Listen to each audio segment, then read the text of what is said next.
Čia vėl tas efektyvumo klausimas iš tikrųjų ir su erdvėm labai susijęs, nes kodėl pas mus taip nemėgstama oficialioje retorikoje miesto, didmiesčių ypač dykros ir šabakštynai. Ar ne, košmariška gėda miestui turėti staiga erdvę, kuri yra neužpildyta, kur tiesiog ten įdomiai apaugus ir kur iš principo kaip tik vaikus ten paauglius traukia ir tu ten atėjęs, tu kažkokią vaizduotę tokią gali savo paleisti ir pagalvoti apie ateities scenarijus, kas čia galėtų būti. Mes labai bijom, kad štai čia neįdaryta kažkokia erdvė yra, ar ne, ir nėra ko bastytis iš tikrųjų sėdėk namuose, nes ir būk efektyvus. Tai klausykit, o gal sprendimus priimantis yra antiek atsilikę? Nu, ta prasme, jie truputėlį iš 90-ųjų dar tokie eina... Jie truputėlį iš 19 amžiaus labiau. Nu, netgi iš ten. Nu, ta prasme, jie vadovaujasi kitomis vertybėmis ir dėl to jiems atrodo, ne, taigi jau ką pasakys apie Europą. Taigi mes turime sužibėti, sublizgėti aukščiausias dangoraižis arba ten kokia švariausia, nežinau, plytelėmis išgrįsta aikštė. Bet čia gal kontrolė, žinai, kuo visi aiškesniais takeliais vaikšto, tuo tu geriau gali kontroliuoti. Kai tik prasideda šabakštynai, tai žiūrėk, aš niekada neužmiršiu, kaip aš prie Reformatų parko gyvenu ir buvo tada, žodžiu, projektas parko atnaujinimo ir ten, tikrai aš praktiškai kryžium guliau per susitikimą su savivaldybė, kad nestatytų tvoros. Nes mintis dar buvo ir tvorą, kaip visus parkus reikia aptepti. Kam tvora? Aš pro balkoną matau Reformatų parką. Narkomanai. Kokie narkomanai?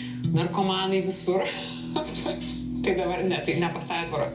Tai mes tą truputį medžių išgelbėjom, tvoros, kažkaip išgirdo gal, nežinau, nes jau tikrai ten ir verkiam ir kur tie narkomanai? Taip, kas tas narkomanas? Tai mistinis Lietuvos Vilniaus miesto personažas. Statistinis narkomanas. Taip, statistinis, jų visur pilna, žinai, kur parkas, ten žiūrėk jau, kur pakrūmiai. Bet būtent todėl paauglystės erdvės kažkur dingsta, nes kai pagalvoju, kur pats, kai paauglystė leidai savo laiką, ar ne, tai buvo kažkokios tos nesužukotos vėlgi erdvės, kažkur prie garažų, kažkur ten, nežinau, kažkokiose tokiuose apaugusiuose vietose.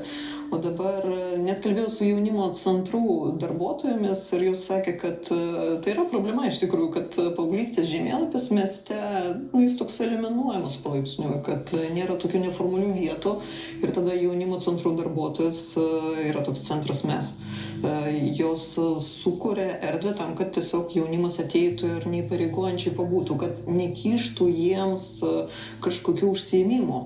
Nes, sako, labai reikia paaugliams tiesiog ateiti į erdvę ir pabūti, tiesiog niekam neįsipareigoti, nes labai dažnai vėlgi labai suefektyvinamos tokios erdvės, ar ne, tu ateini, tu iš karto visa programa, tėvai sumokėjo ten pinigus ir tu turi atidirbti pagal tą sumokėtą tarsi jau kvotą kažkokią, turi ten kiekvieną minutę užsiimti. Mano studentai, kai darė tyrimus viešų erdvių, jie po to grįždavo, darė pristatymus, ką veikia žmonės viešosiuose erdvėse ir sakė, štai vienas pagrindinių scenarijų žmonės lūkuriuoja.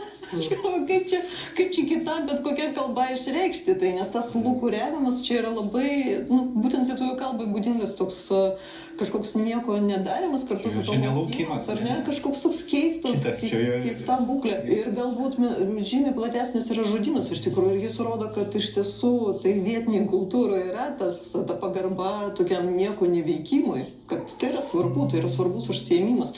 Kaip dar jaunimas išreiškia, čilinimas. Ką jūs daro, tai čilinam.